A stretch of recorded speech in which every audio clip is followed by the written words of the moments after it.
कृष्णाय वासुदेवाय देवकी नंदनाय च नन्दगोपकुमाराय गोविन्दाय नमो नमः। रामाय रामभद्राय रामचन्द्राय वेदसे रघुनाथाय नाथाय श्री सीताया पदे नमः। लोकाभिरामं रघुरङ्गधीरं राजीवनेत्रं रघुवंशनाथं कारुण्यरूपं करुणाकरन्तं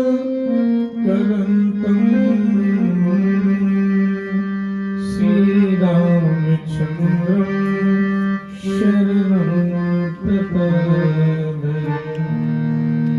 मनोजवं मारुततुल्यवेगं जितेन्द्रियं बुद्धिमतां वरिष्ठं वातात्मजं वानरयूथमुख्यं श्रीरामदूतं शरणं प्रपद्ये। आवो आवो हंसवाहिनी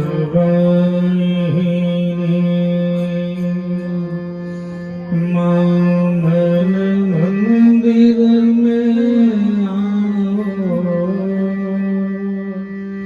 हृदय तंत्रिका के तारों में तार सितार बजाओ। आओ आओ बीड़ा वादन माँ सरस्वती झंकारिए।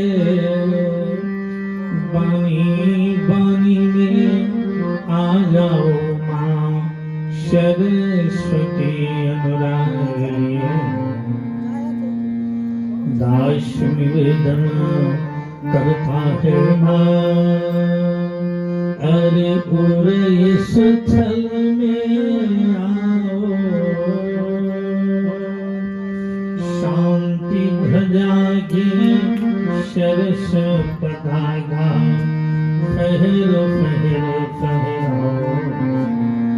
जटा कटाह संभ्रमं भ्रमन्नलिं पनिर्झरी बिलोलरी चिवल्लरी विराजमान मूर्धनि धगत धगत धगत जल ललाट पट पावके किशोर चंद्रशेखरे रति प्रदक्षिणम्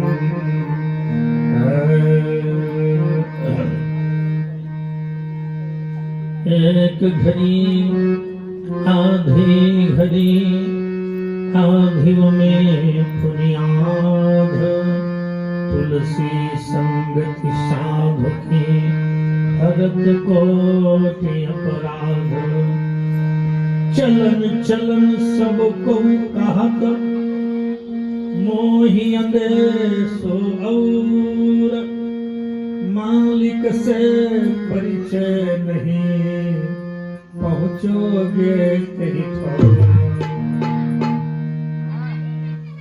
धन एवं उड़ जाएगो जैसे उड़त कपूर नारायण गोविंद भज क्यों चाटत जग भूर अरे तोरी अखियां है जादू भरी बिहारी जी मैं कब से खड़ी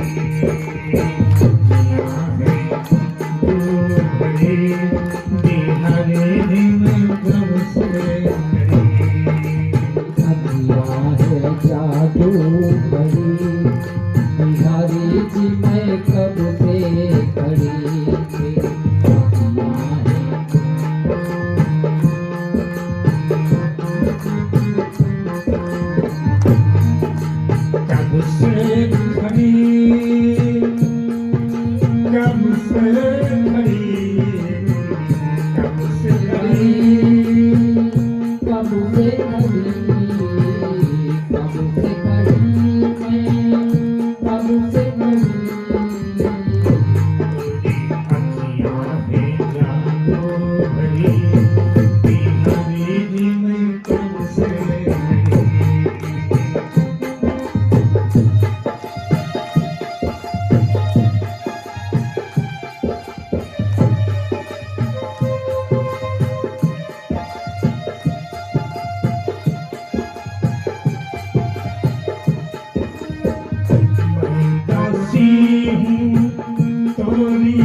चरण पड़ू तोड़ी थाम ले भैया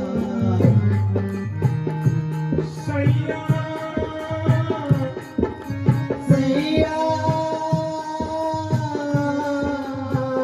क्या बात है डॉक्टर साहब? सैया सैया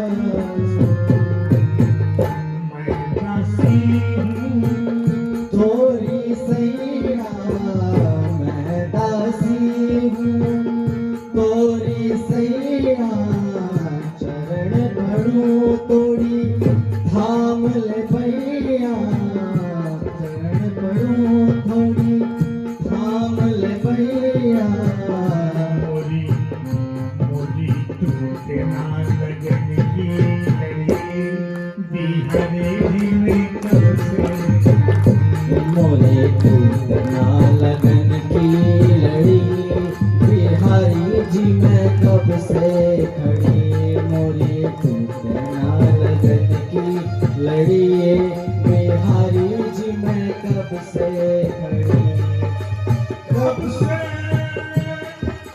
कब से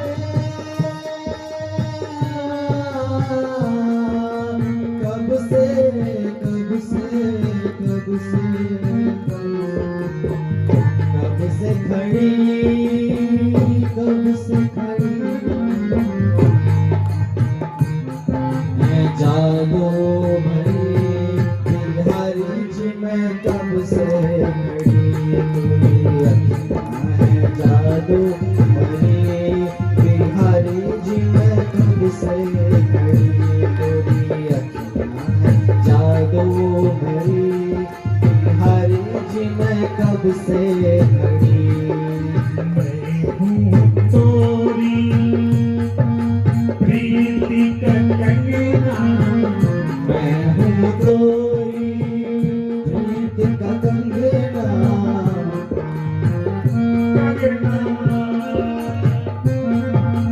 कंगना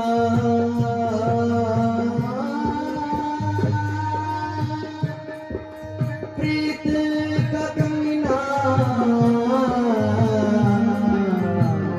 मैं हूँ तोरी प्रीत का कंगना चाहूँ मैं हरदम सजना तुझे चाहूँ मैं हरदम अपना तुझे चाहूँ मैं हरदम अपना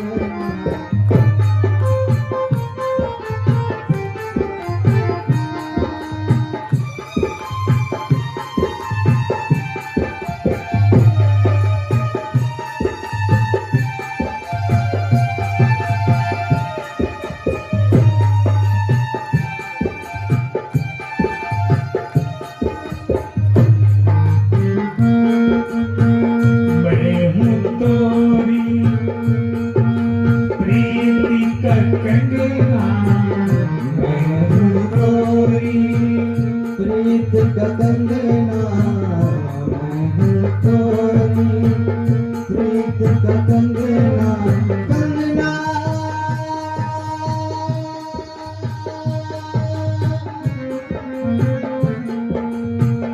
मैं हूँ तोरी प्रीत का कंगना तुझे चाहूँ मैं हरदम सजना तुझे चाहूँ मैं हरदम सजना सजना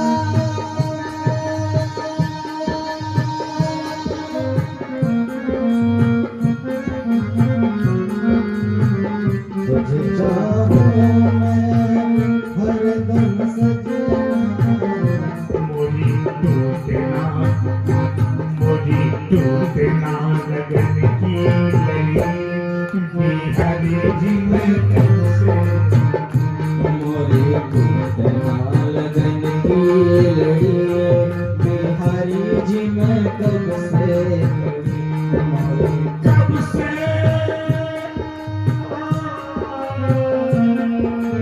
कब से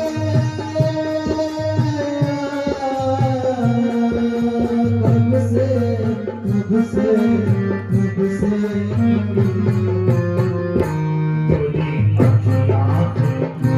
तोरी अखियाँ पे जादू भरे हरी जी मैं कब से खड़ी तोरी अखियाँ जादू भरी बिहारी जी मैं कब से खड़ी कब से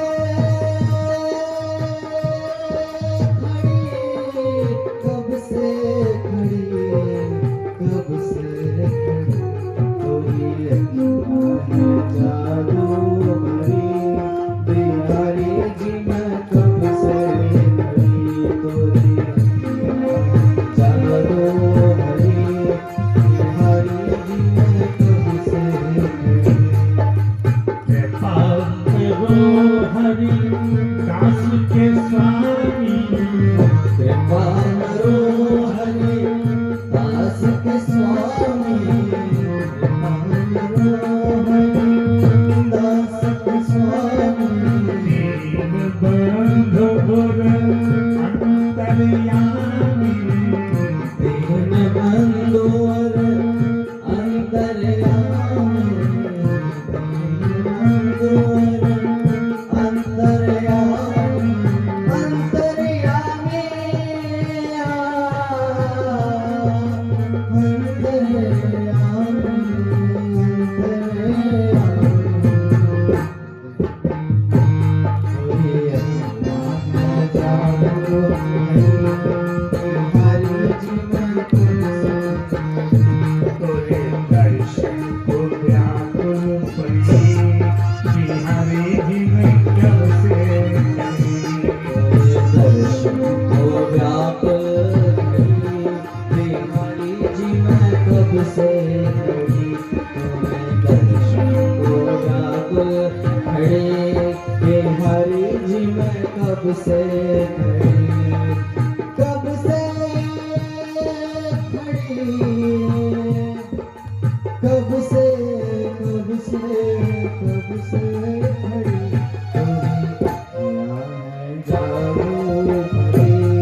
श्यावर रामचंद्र महाराज की, उमापति महादेव की, पवन सुत हनुमान की, भागवत महापुराण की जय हो, उच्च गुरुदेव भगवान की जय हो। परम श्रद्धेय पूज्य चरण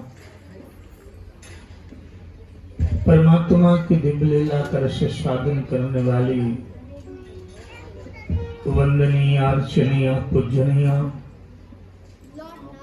मैथिली गार्गी अनुसुई आख्यान प्रणाम। धरा की धरोहर मेरी माताओं बहनों एवं परमात्मा की मंजिल में त्रिवेणी पर अपने मनमानस पटल के कलस्थ होने वाले ज्ञान भक्ति वैराग्य की त्रिवेणी पर अपने जीवन को धन्य करने वाले परमात्मा चरणार्थ में अनुरागी मित्रों,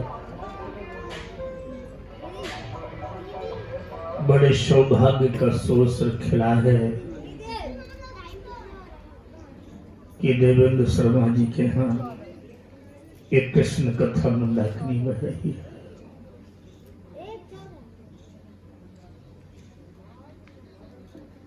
एक बार किसी संत से पूछा किसी ने कि बाबा जब जीवन का कोई पुण्य जगता है तो क्या मिलता है? तो साधु ने कहा बेटा तेरी नजरों में क्या है? तो उसने कहा बाबा जब जीवन का पुण्य जगता है तो रुपया मिलता है। तो उसने कहा बेटा वो तो तमंचा लगा ही मिल जाता है, किसी को लगा दे रात को मिल जाएगा।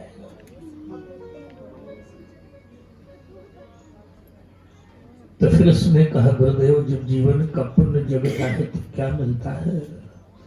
तो गुरु ने कहा बेटा जब जीवन का कोई पुण्य जगता है तो दरवाजे भागवत होते हैं, पुण्य पुण्य पुण्य मिला ही ना। जब जीवन का पुण्य जगता है तो सत्संग मिलता है, जीवन का पुण्य जगता है तो परमात्मा की कथा मिलती है। ऐसे पुण्य का लाभ लेकर हम लोग यहाँ बैठे हैं। और देखो दो शब्द हैं, इनको विशेष ध्यान रखना। पहला शब्द है वकील साहब, धनवान हो जाए लेकिन यहीं तक न रुक जाए, कोई और आगे। दूसरा शब्द है जीवन धन्य हो जाए। धनवान तो कोई हो सकता है, सुत दारा और लक्ष्मी तो पापी का गर्व सबके। संसार में जो व्यक्ति आया है 99% लोग सब धनवान मिलेंगे, लेकिन धन्य तो विश्वामित्र के पास क्या नहीं था। इतना बड़ा राजा था विश्वामित्र कि मैंने पुस्तक में पढ़ा था कि लक्ष्मी सिद्ध थी, विश्वामित्र जी को लक्ष्मी सिद्ध थी। जब चाहते तो संकल्प करते थे, विकल्प पूरा हो जाता था। लेकिन दशरथ जी के घर में अंचल फैलाए खड़े। दशरथ जी निकल करके आए, बोले बाबा तुम्हारे ऐसे महापुरुष को मांगते 100 बार नहीं देता, क्या कर रहे हो तुम और मांग रहे हो? बाबा तुम तो स्वयं साधु हो, आदेश कीजिए मैं आपकी सेवा में लग जाऊं, ये मांग रहे हो। विश्वामित्र ने कहा राजन मांगने नहीं आया, बताने आया हूं। बोले क्या? बोले धनवान तो हो गया लेकिन धन्य न हो पाया। धनवान तो हो गया लेकिन धन्य न हो पाया। तो दशरथ जी ने कहा महाराज धन्य कैसे बनोगे? तो विश्वामित्र जी ने कहा बुरा तो नहीं लगेगा? बोले हाँ। बोले जो धन तेरे आंगन में खेल रहा है, समझ रहे कौन धन? जो धन तेरे आंगन पर खेल रहा है वो धन अगर मेरी झोली में आ जाए तो आज मैं तेरे तो आंगन में खेल रहा है महाराज, तो कितना महान है। देखो मानस कहती है मन मन आवाज थोड़ी क्या कर रहे मंगल भवन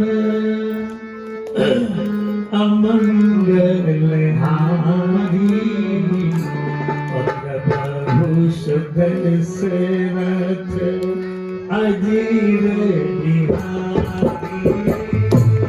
मंगल भागे अमंगल हारी बहु सुदर्शन अजीब बिहारी। अजय वाले आंगन एक राजा देश तुम्हारा आंगन धन्य हो गया, मेरा जीवन न हो पाया।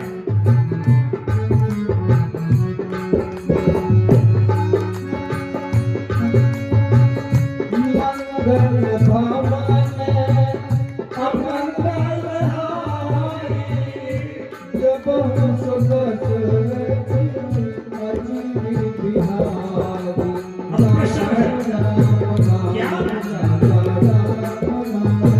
वकील साहब, अगर धन्य हो रहा है, अगर धन्य हो रहा है तो मेरे गीत से पूछ लेना, गीत से। कभी कभी कुछ ऐसा लगता है मामा श्री कि जो जीव संसार के जीव जंतु हैं ये भी देख जाते हैं, तो गीत से पूछा किसी ने, बाबा तू तो कितना महान है। बोले क्यों? बोले तू भी धन्य हो गया। बोले ये कैसे? बोले तुलसी बाबा ने रामायण में लिख दिया कि धन्य जटायु संको, तू धन्य हो गया, तू धन्य हो गया।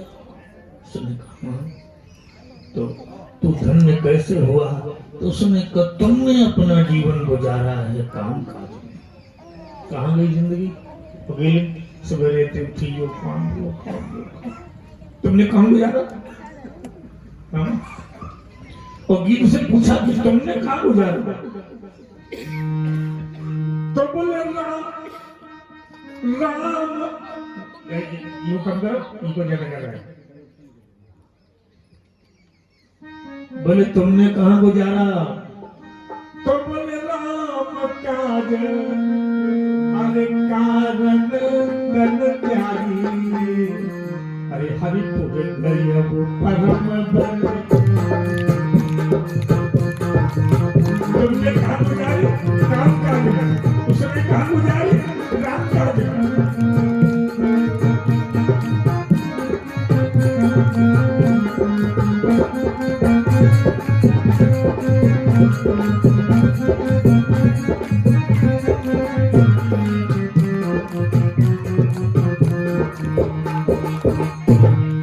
रामचरितमानस का गीत कहता है मैं धन्य हो गया। तो वकील साहब तने नहीं धन्यता तो देखिए, आप एक झलक दिखाऊं आपको, फिर भागवत में ले चले। झलक भगवान सामने खड़े हैं और गीत को देखा, और गीत को देखने के बाद भगवान ने कहा क्या सेवा करूं, क्या सेवा करूं?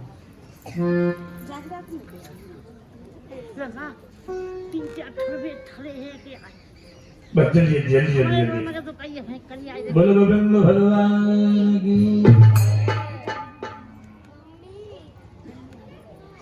वकील साहब पूछा क्या सेवा करूं? भगवान ने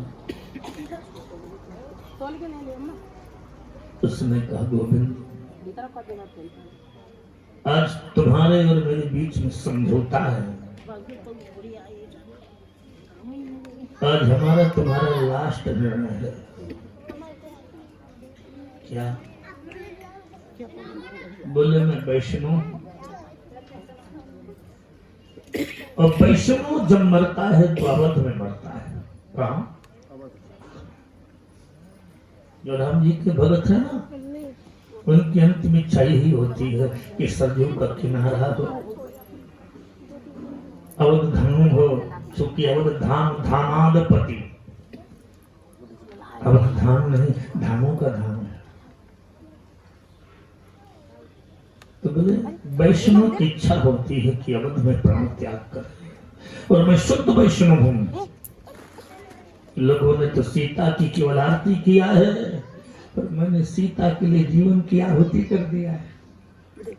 काय के लिए मारा गया? सीता जी के लिए केवल आरती किया है जीवन में, लेकिन मैंने आहुति किया है जीवन में।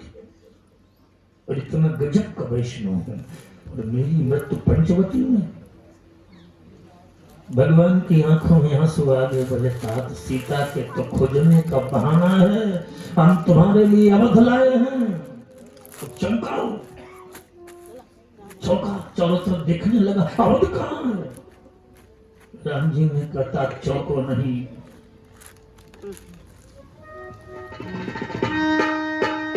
अरे हुई अवध जहाँ राम निवास, अरे हुई अवध हुई दिवस जहाँ सूर्य,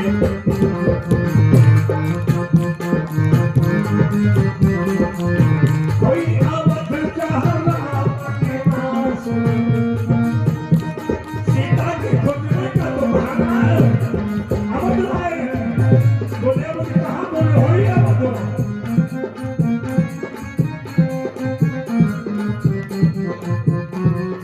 बोले सीता को तो खोजना बहाना है, तुम्हारे लिए अवध लाए हैं। तो गीत ने कहा अवध कहाँ? बोले हुई अवध जहाँ।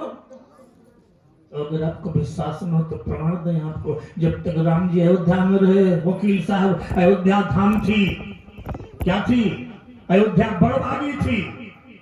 और जब राम जी ने अयोध्या को छोड़ दिया ना, बन चले गए, तो पूछा अयोध्या क्या है? तो बाबा ने कहा जब होगी तो बड़भागी रही होगी। मामा अब क्या होगी मालूम है? क्या हुई? बोल बड़भागी बड़ आगे अवध अभागी, अरे जो रघुवंश तिलक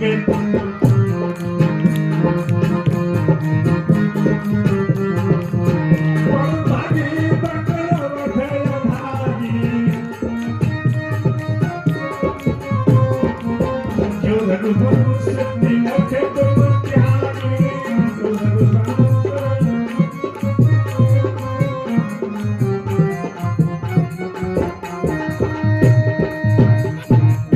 वकील साहब वही अवध धाम था, लेकिन कब? जब तक राम जी अवध में रहे। और जब राम जी ने अवध को छोड़ दिया तो तुलसी बाबा से पूछा अवध क्या है? बोले बड़भागी बन अवध अभागी, जो रघुवंश तिलक त्यागी।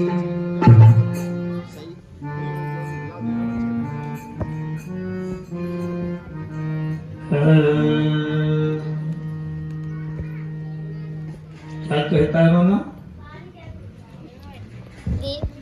गीत कहता है प्रभु मैं वैष्णु हूँ, और वैष्णु अवध में मरता है। भगवान ने कहा सीता के तो खोजने का बहाना है, अवध लाए हैं। बोले कहाँ? बोले वहीं अवध। फिर फांस लिया भगवान को खींचा। बोले अवध तो लाए हो, लेकिन सरजू कहाँ? क्योंकि मैं अपना अंत्येष्टि तो सरजू में करूंगा। तो जानते हो वकील साहब सरजू का नाम सरजू क्यों पड़ा? एक बार भगवान शंकर का नृत्य देख करके भगवान विष्णु की आंखों से आंसू निकल पड़े। तो पहले इनका नाम था अश्रुजा, फिर नाम बदला गया, हो गया सरजू। क्या हुआ? अश्रुजा नाम था, फिर हुआ सरजू। तो परमात्मा ने कहा तात उस सरजू ने लाखों को तारा है, वो तेरे तारने लायक नहीं रही। बोले चलो बच्चों पकड़ा, बच्चों को। उसने लाखों को तारा है, वो तेरे तारने लायक नहीं रही। बोले फिर? बोले मैं तेरे लिए नई सरजू बहा रहा हूँ। अब तो गीत चमका कि सरजू कहाँ है? बोले नई बहा रहा हूँ तेरे देश से मनुष्य। आज जल भरे नयन, बोले जल भरे नयन, बोले कहत रघुराई। आंखों से आंसू बहने लगे। परमात्मा से गीत ने कहा प्रभु रो क्यों रहे हो? बोले रो नहीं रहा, तेरे तारने के लिए नई सरजू बहा रहा हूं। अरे जल भरे नयन, बोले कहत रघुराई। तात करम निज ते गति,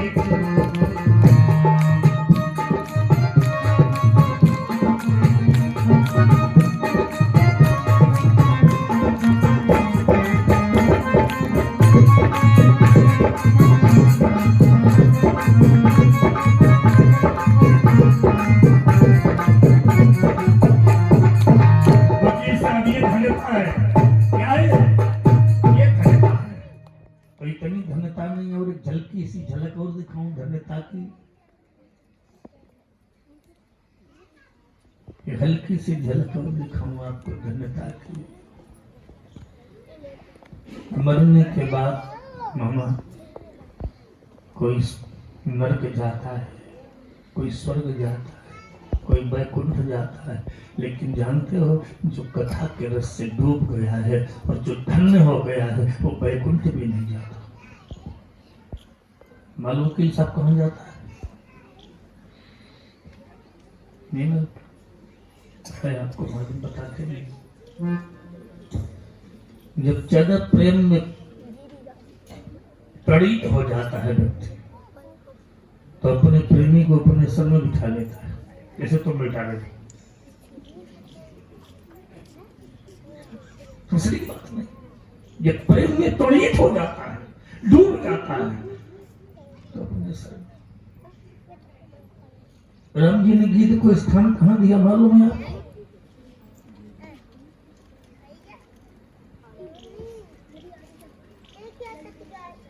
14 साल का संकल्प किए थे जटाएं नहीं खोलूंगा, लेकिन गिद्ध के कटे शरीर को देख करके भगवान ने कहा अगर हाथों से धूल झाड़ते हैं तो नमकीन है, उसमें नमक होता है गिरजा। तो भगवान ने जटाएं खोल डाली, संकल्प तोड़ दिया, और जब जटाएं खोल डाली और जटाओं की धूल जटाओं से झाड़ी, और जब जटाओं से झाड़ने लगे तो राम से जटाया आयु, राघव की जटाओं पर जिसकी आयु समझ जाए उसी का नाम। कहां बैठा लिए? प्रेम जब प्रणीत में पहुंच जाता है, कहां पहुंच जाता है? रामस्य जटाय हमारी। कहां मिला स्थान गीत को? 14 साल का संकल्प किया था कि जटाएं नहीं खोलूंगा क्योंकि यति भेद स्वीकार किया है, लेकिन जब गीत की दशा देखी तो संकल्प तोड़ दिया, और जब जटाओं से झाड़ने लगे धूली, और झाड़ते झाड़ते उसी जटाओं के बीच से ऐसा खेल हुआ कि राम से जटायाम आयु, राघव की जटाओं पर जिसकी आयु समा जाए उसी का नाम, इसलिए लोगों ने उसका नाम जटायु रखा था। ये स्थिति, ये धन्यता है। इसलिए निवेदन करूंगा, धनवान तो कोई बन सकता है, लेकिन अगर ये जीवन धन्य न हो पाया तो जान लेना धोखा खा लेना। दादा और लक्ष्मी पापी के घर क्यों? बच्चे किसके नहीं, धन किसको नहीं, मकान किसको नहीं, पूरे बॉम्बे तो सबके पास है, लेकिन कुछ हटके हो। तभी तुलसीदास जी ने लिखा है, कभी कोई पढ़ना, उत्तरकांड में चौपाई लिखी है, चल क्यों?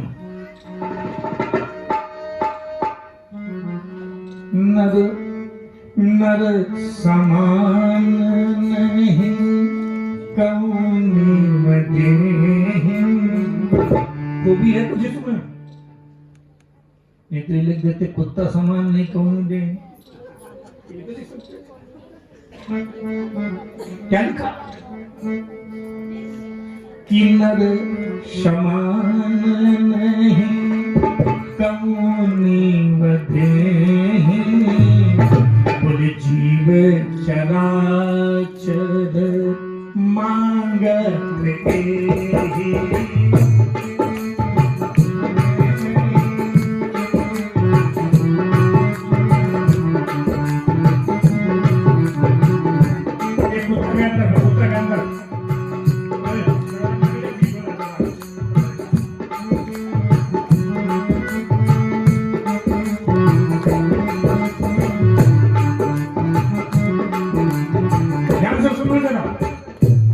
ये तुम्हारी फिलॉसफी भी है, रिमाइंडर लोगों के लिए। नर समान नहीं कौनो देही। वकील साहब क्या खूबी? ज्ञान सबको है, लेकिन तुमको कुछ और चाहिए। ज्ञान कुत्ते को भी कुछ पैसे, कुत्ते को रोटी डालो तो यही खाएगा, उसी जगह डालो उसे खाने लगेगा। अगर चुरा से लगेगा तो 3 मकान छुप कर खाएगा। तो हमने उससे पूछा, यार रोटी जो हमने डाली तो तुमने वहीं खा लिया, ये रोटी छुप क्यों खा रहे हो? उसने कहा ये ईमानदारी की रोटी थी, बेईमानी वाली। खाएगा? कुत्ते को रोटी डाली है तो जहां डाले वो किल वही खाएगा। और अगर कहीं चुरा के ले गए तो 3 मकान छिप कर, ज्ञान है कि नहीं? उसे पता है कि ये मालिक ने डाली थी, ये ईमानदारी वाली है, तो ये हमारी बेईमानी वाली, इसको याद रखा। तो ज्ञान तो कुत्ते को भी है, लेकिन मामा तुम्हारे तो कुछ हटके है। जाने हो क्या, जानते हो क्या? ज्ञान का ज्ञान, तुम्हें ज्ञान का ज्ञान है, इसलिए कोई क्वालिटी इसमें। और ये ज्ञान बेटा अगर पूरा कंप्यूटर में गंवा दिया तुमने, या मार्केटिंग में सब नष्ट कर दिया। एक तुम्हें घटना बताऊं कि एक हीरा 40 जौहरी बुलाए गए कीमत आंकन के लिए, मैं जब हीरा था, एक ने कहा 40 लाख, दूसरे ने कहा गलत बता रहा है 50 लाख, 70 लाख, 80 लाख। जो सबसे बुजुर्ग जौहरी था उसने कहा 99 लाख। राजा ने कहा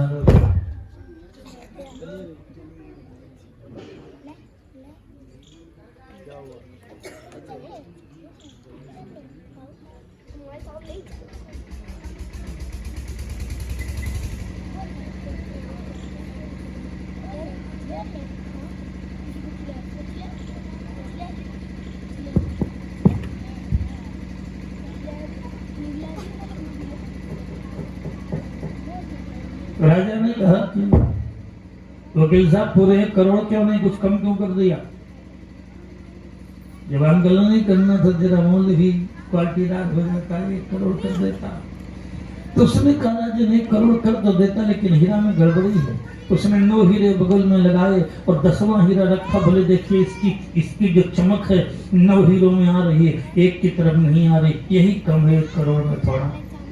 एक बगल में साधु बैठा था, राजा का ये था कि जो हीरे की कीमत बता देगा उसे आधा राज्य दे देंगे। तो जब राजा आधा राज्य देने लगा तो संत बैठा था, वकील साहब। उस संत ने कहा राजन सब कुछ तो दे ही रहे हो, मेरे कुछ कहने से इसे दे देना। बोले क्या? बोले 1 तसला गोबर इसकी खोपड़ी में डाल देना। वकील साहब क्या करना? बोले 1 तसला गोबर। क्यों? इतना बढ़िया ब्रेन, इतनी बढ़िया क्वालिटी, और सारा जीवन बर्बाद कर दिया तुमने पत्थर की पहचान में। अरे राम राम राम, क्या जीवन रहा, क्या सोच रही और क्या समझ रही, बर्बाद कहाँ हुई? पत्थर की पहचान में। यही अगर ब्रह्म की पहचान में लग गई होती। बोलो गोविंद भगवान की। आओ 2 बार भगवत धरी करो, तब तक हमारे वकील साहब माला फूल कर रहे हैं।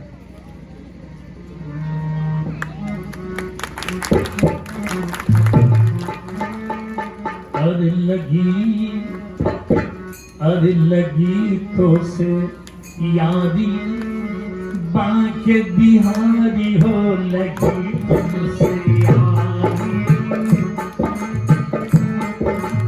लगी तुमसे यारी, बांके बिहारी हो, लगी तुमसे यारी, बांके बिहारी।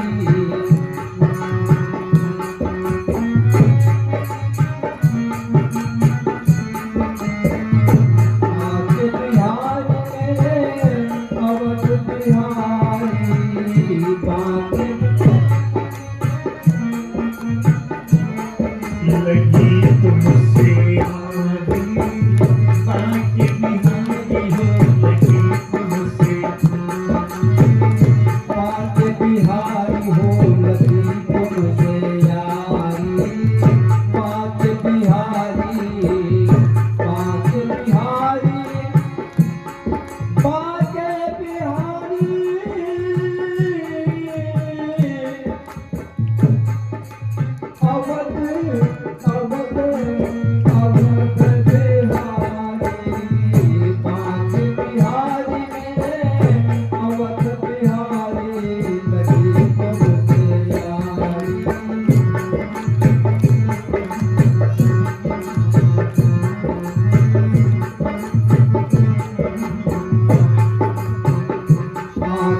बिहारी मेरे अवध बिहारी बांके बिहारी मेरे अवध बिहारी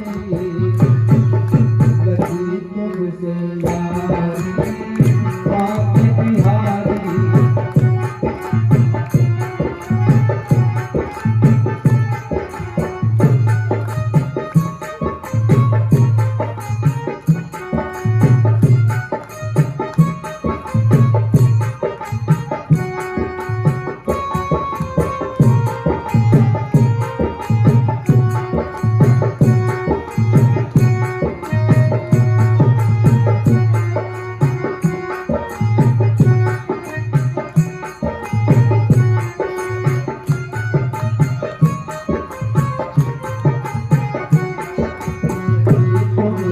यारी बांके बिहारी हो लगी तुमसे यारी बांके बिहारी बांके बिहारी हो अवध बिहारी बांके बिहारी मेरे अवध बिहारी बांके बिहारी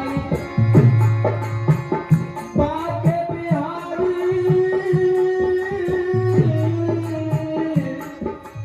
अवध अवध अवध बिहारी बांके बिहारी मेरे अवध बिहारी लगी तुमसे यारी लगी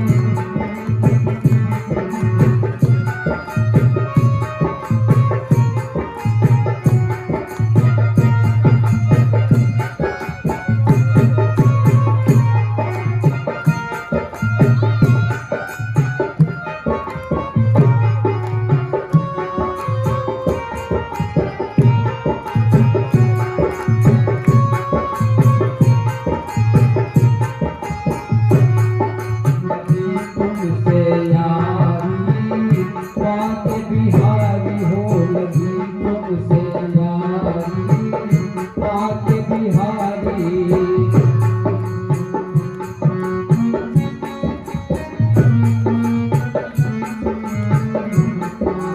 बिहारी मेरे अवध बिहारी बांके बिहारी मेरे अवध बिहारी लगी तुमसे यारी बांके बिहारी हो लगी तुमसे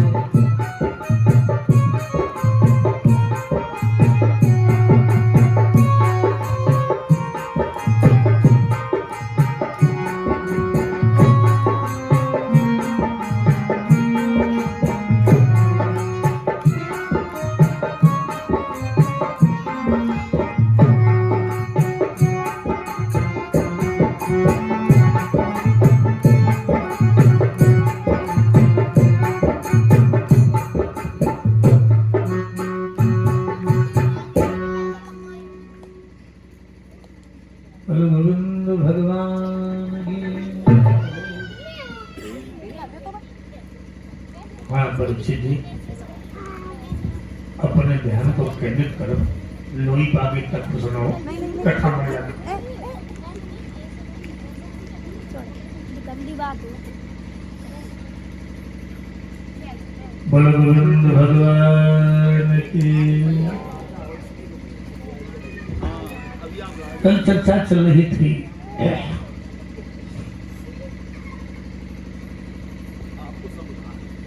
सुखदेव जी कहते हैं राजन, इस पुराण के सुनने की आवश्यकता कब होती है?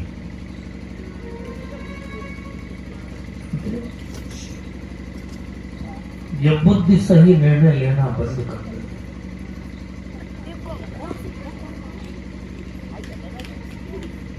क्या करे? जब बुद्धि जो है सही निर्णय लेना बंद कर दे,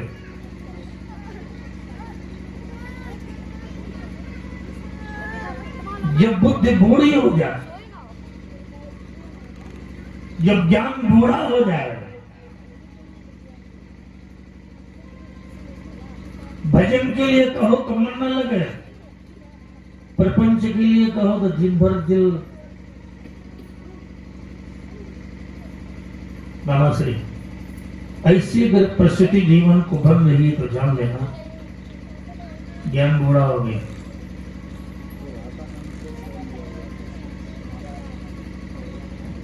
घर में देवरानी जेठानी दो हों,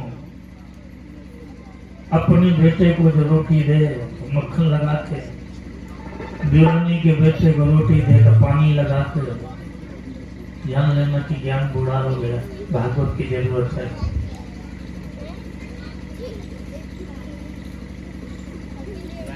अपना बेटा दिखाई पड़े कुछ और बात है, पड़ोसी का बेटा दिखाई पड़े, तमाम राग द्वेष दिखाई पड़े, नालायक मूर्ख बच्चा हमारे बढ़िया और तो गांव के सब, जान लेना भागवत की जरूरत है।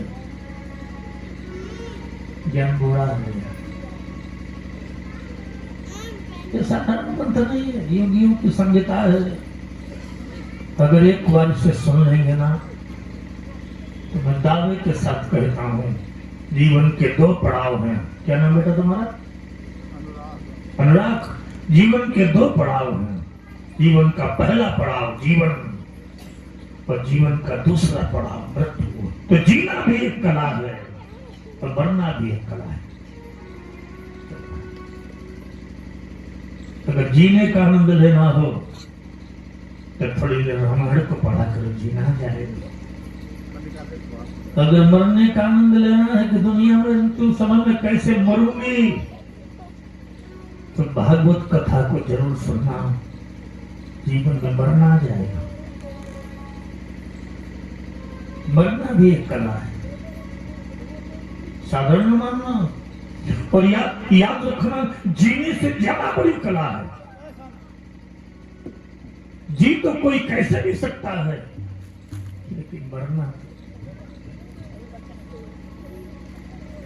क्यों? जी तो कोई कैसे भी सकता है। सारा जीवन का खेल तो मृत्यु पर टिका। और याद रखना, मृत्यु जीवन की वो कसौटी है कि मैं आदमी की मृत्यु देख करके बता दूंगा कि जीवन कैसा रहा है।